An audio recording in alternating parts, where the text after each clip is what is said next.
Hi, I'm Lydia Martin, your host for Eye on St. Lucie. The month of March is the official open enrollment month for our families.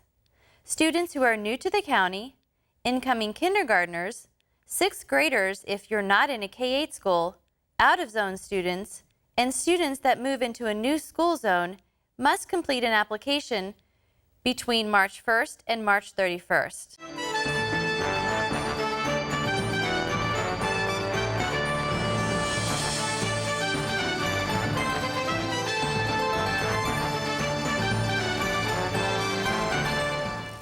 Hi, and welcome.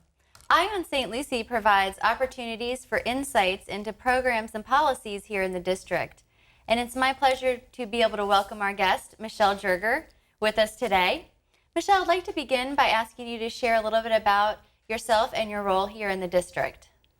Okay, my name is Michelle Jerger. I'm the Director of Student Assignment with St. Lucie Public Schools. I have been with the district for 19 years now. In student assignment, we take care of everything from enrolling your child into your zone schools, magnet schools, taking care of students who are homeless, and just offering all different types of services through our department. I have a team of 10, all which speak many different languages. So we are definitely an office who is here to help and support the community. Wonderful. Thank you so much. I'm so glad to have you here today because we know that the month of March is the official open enrollment period for our elementary, middle school, and K-8 schools. So we want to give parents and families all of the information that they need to navigate through that process. So let's just start talking about which students need to complete a registration or application during this month. So any student who was born September 2nd of 2015 to September 1st of 2016 needs to do an application to enter kindergarten. Now, if your kindergartner turned 5 last year and you chose to keep your child home and not send them to school because of the pandemic, this year you must start your child in school. So anyone who kept their kindergarten home from last year that did not start them in school would need to do an application. Anyone from September 2nd, 2015 and September 1st, 2016. Anywhere in between those dates, you need to do an application. Okay, so you talked about the kindergarten enrollment. Yes. What about other grades in elementary school? So middle school is a nice transition. We have so many K-8s in St. Lucie County. So if your student is a 5th grader and is in a K-8, you do not need to do anything. But if your child is attending a K-5, like Windmill Point, St. Lucie Elementary, Morningside, Mariposa, any one of those schools that just go kindergarten through 5th grade, and your child is a 5th grader this year, you need to do a middle school application. And it's the same place that you would go for our kindergarten application. If we have one application place for all families, whether you're kindergarten or middle school. What about for parents who are just moving to the area? Is this the time for them to go ahead and get a head start and get their child enrolled for next year? Absolutely. Okay. We want everyone, even if you're uncertain of what your true address is, give us a call. Come by and see us. Email us. All of our emails are online. Get in touch with us so that we can find out what we can do to help you. There is an application online. Within the application, it will ask you, do you have a temporary address? So do not allow your apprehensions about, well, what is my address? I don't know what my address is going to be. You still go ahead, do the application, and then you can communicate back and forth with our assignment counselors to help you through that process. Okay. Is this enrollment period open for, say, a 3rd grader who maybe wants to move to a different school? So we've had many families during this time that had to move, and now they're out of zone. Okay. So let's say if I lived in North Fort Pierce and now I've moved out by Gatlin, the schools are no longer available to me for the green zone, so I would need to do an application. So any out of zone families, any students, parents who are planning on moving, they would need to do an application also. Okay. So you mentioned about the zones. Can you talk a little bit about the zones? Or I know some families or parents may have heard a zone within a zone. Yeah. So can you share a little bit about what the zones are? Sure. So we have 3 distinct zones. We have the green, red, and blue. And within those zones, your zip code dictates what school you would be able to select from. So the green zone is anything north of Midway Road. So anything north of Midway Road, you are considered in the green zone, and you would have schools that you would be able to select. The nice thing about our district is that you're not limited to just the school that you live closest to. You have an opportunity to choose schools within your zone and rank order those in the order of your preference. So we also have the red zone. The red zone is anything south of Midway and west of the Turnpike. So that's like your Tradition area, the West Port St. Lucie area, okay? And then blue is anything south of Midway Road and east of the Turnpike. And all the rules apply. You will have rank order options within your zone where you can rank order the schools in the order of your preference. So let's say if you are in the red zone and there are 5 different schools that you can select from, but you know, I only want this school. So we'll choose a popular school that parents like. They like Westgate. So Westgate sits in the red zone. If you want Westgate or Allapattah or Windmill Point, you have the opportunity to say, well, my first choice would be Westgate, my second choice would be Allapattah, and my third choice would be Windmill. And you would be able to rank order those, and we would process your application accordingly. Okay, so I think it's important for our families to understand that, especially some of the families who might be moving down from up north, they do student assignment a little bit differently, Yes. and that you are attending the school that's maybe closest to your house. But the great thing that we have here in St. Lucie Public Schools is that you do have a choice based on where you live. Absolutely. It's one of the great things about having a controlled choice option is not only will you have the option within your zone, but we also have out of zone options that we can offer you at this time also. So if I live in the green zone, but there's an out of school option that still allows for capacity for children to go there, we can also assign you to that. So the controlled choice option is just really a great way for families to gain more control of where their children go. Like for me, when my child started school, I did not want the school that was closest to my home because I worked so far away. So what was better for me was to have my child closer to where I worked. So I was able to select that school and get my child in through that process. Okay, that's a great example. And really, for our families, we want them to know all of our schools have great programs, and their child will be very, very happy there. So we definitely encourage them to make contact with that school. If they're unsure, look at the website of the school to do a little bit of research, talk to people in the community, ask them about their experiences at the schools. And certainly can reach out to anybody here at the district office, and we're more than happy to tell them a little bit about each school, because each school is a little bit unique and different, and that's what makes the school, you know, an individual school. Yes, each school is unique and each child is unique. And so when you are talking to your friends and you're talking to your neighbors about different schools, keep in mind that your child's experience can be very different. So definitely talk to your friends and your neighbors, but also talk to us, because we have the most updated information. Their child has already graduated out and you have a kindergartner going in. That school is very different from 10 years ago. And we've duplicated so many different programs. So when you want to know information, definitely speak to your neighbors. But when you're unsure, and you really want more in-depth information about the school and about controlled choice, call us, because we're here to help. Excellent. That's a great point. Thank you so much for sharing that. So once a family completes the application, how is the student placement determined? So the other nice thing about controlled choice is you do not have to wait in these long lines. I hear about different districts where parents are standing in line and waiting to try and be the first one to get in to make sure that they get their first choice. We do not have that problem here in St. Lucie. We use a lottery process. So whether I've done my application on the first day, or if I've done my application on the last day at midnight, my application is going to have the same weight as anyone who did their application on the first day.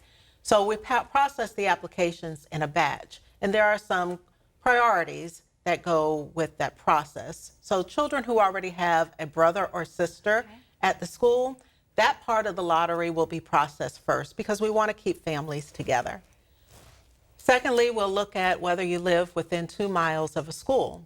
So if you live within 2 miles of a school, we do not provide transportation, but we do provide the convenience of you having your child closer to where you live. And then thirdly, we process any unique situations. Okay. So we have a lot of families that live here but may work down in Fort Lauderdale, or they commute, or they're in and out, they share custody, that kind of thing. So we definitely realize that there are unique family scenarios that go into why you choose a school. And we have different vehicles that we can use to help you get a school that accommodates you. Sometimes we have families, I live in the red zone, but my daycare is in the blue zone. So the only schools that I can get my child to is a blue zone school. Okay. We can help with that, but we need to have a conversation. We'll still have you do an application for your zone school, but then we can look at what other transfer options that we have available. So we have something called a hardship for employed parent. And if you're using a before and after care service to get your child to and from school, this would be an option that we would be able to use to help you with your student. Okay. So it sounds like you and your team really want to work one-on-one with parents when needed, so that we're making sure that we're helping them. Absolutely. We have an online application process, so we don't get to see our parents as much as we used to, and we don't get a lot of those conversations, but we're still here. Excellent. And each application is reviewed individually. So even though it is an online application that's available 24 hours a day, 7 days a week, even on holidays, you can get on there, do your application. There's still a person that goes in and looks at that particular application, reviews the information, and goes forward with ensuring that it goes through the lottery. Okay. So this first enrollment period, just to be clear, is it opened March 1st and it will close March 31st? That's correct. Okay. Now, we will not stop you from doing another application on April 1st. Sure. But you won't be included in that first lottery. And that first lottery is so important because we consider every single seat available for kindergarten and every single seat for 6th grade available also. So this is the opportunity to get your top choice. March is so important, especially for kindergarten, because if we say St. Lucie has 120 seats, St. Lucie has 120 seats. Right.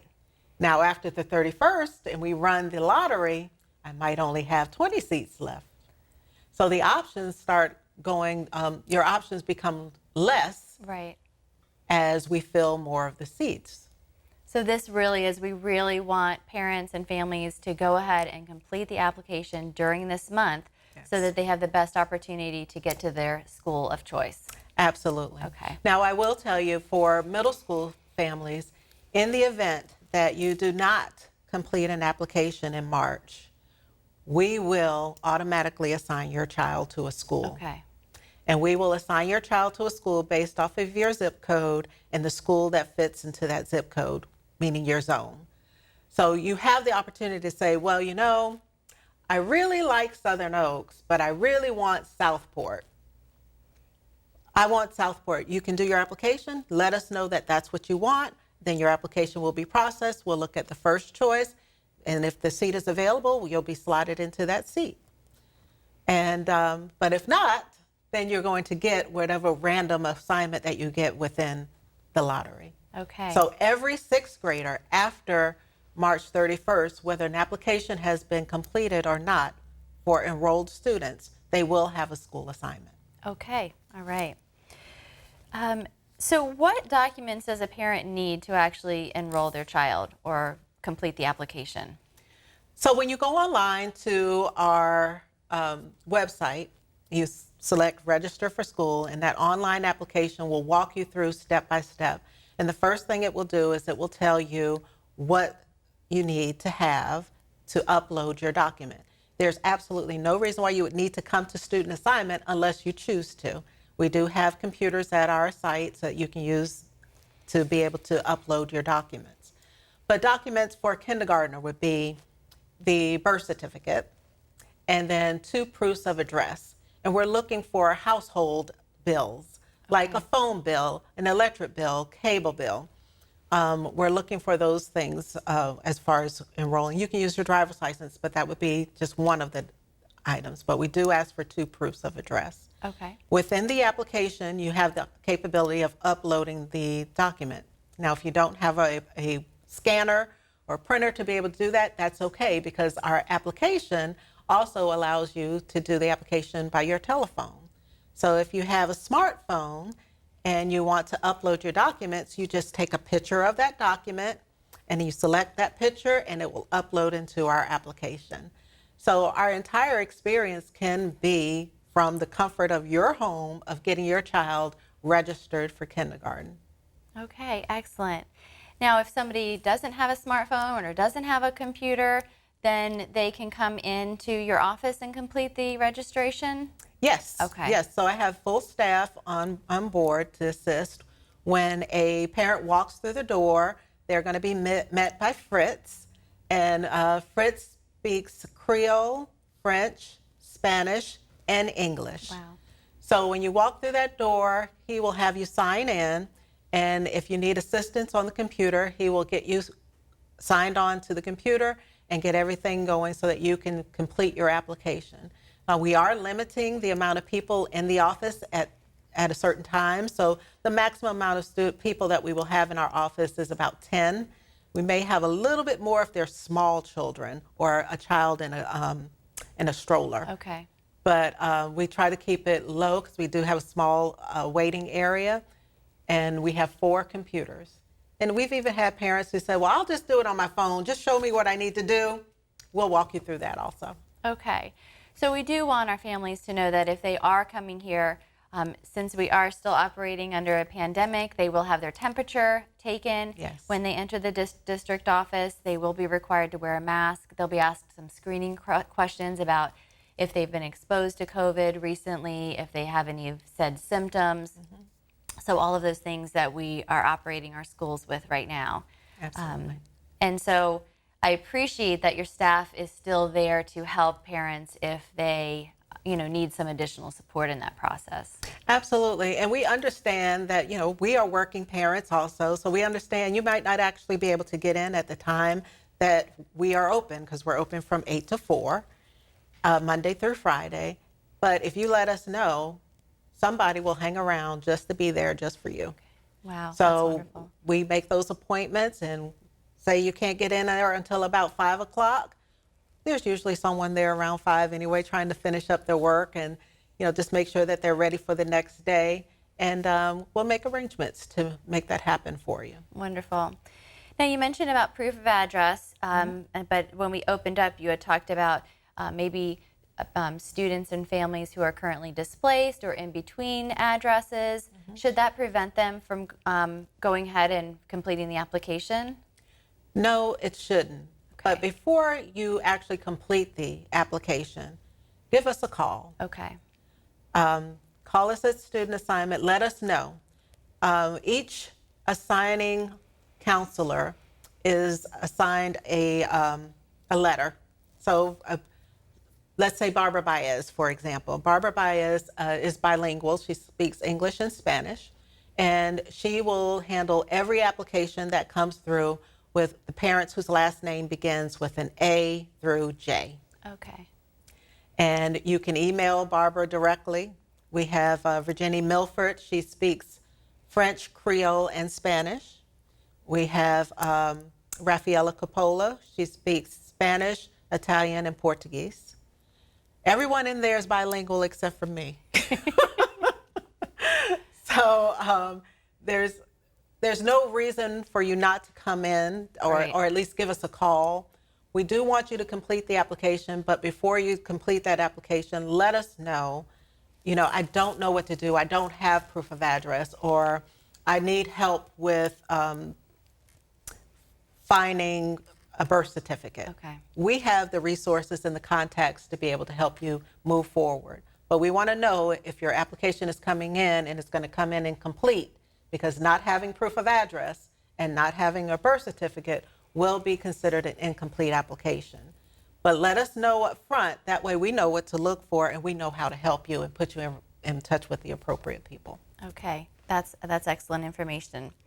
Once a parent does complete the online application or they come into your office for assistance, how are they notified about their child's school assignment?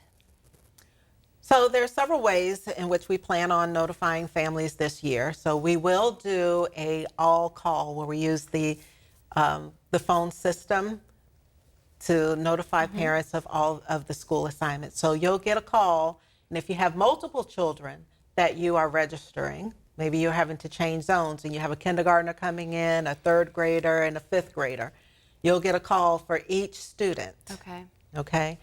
And we do that because we also have our K-8s. So we'll have some students who will be assigned to an elementary school, some will be assigned to K-8s. Just depends on how the lottery works itself out.